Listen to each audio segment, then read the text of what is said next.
Suryapet municipality పరిధిలోని 48వ ward councillor వెలుగు Venkanna SN9 news channel తో ప్రత్యక్షంగా మాట్లాడారు. ఇటీవల జరిగిన ఎన్నికల్లో తనను అత్యధిక మెజార్టీతో గెలిపించిన 48వ వార్డు ఓటర్లకు ఆయన హృదయపూర్వక కృతజ్ఞతలు తెలిపారు. వెలుగు వెంకన్న మాట్లాడుతూ, నాపై విశ్వాసం ఉంచి భారీ మెజార్టీతో గెలిపించిన ప్రతి ఓటరికి పేరు పేరున ధన్యవాదాలు తెలుపుతున్నాను. 48వ వార్డు ప్రజలకు నేను ఎల్లప్పుడూ రుణపడి ఉంటాను. మీ సేవకుడిగా ఎల్లవేళలా అందుబాటులో ఉంటూ వార్డు అభివృద్ధి కోసం కృషి చేస్తానని అన్నారు. అలాగే వార్డులోని మౌలిక వస్తువుల అభివృద్ధి, పారిశుద్ధ్యం, తాగునీటి సమస్యలు, రహదారుల మరమ్మతులు వంటి అంశాలను ప్రాధాన్యతగా తీసుకొని పరిష్కరిస్తానని హామీ ఇచ్చారు.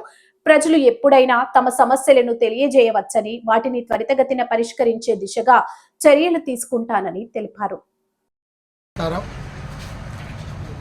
మొన్న జరిగిన మున్సిపల్ ఎన్నికల్లో 48వ వార్డు నుండి నన్ను మూడోసారి గెలిపించిన 48వ వార్డు ఓటర్ మహాశయులందరికీ కూడా పేరు పేరున పాదావందన చేస్తున్నాను.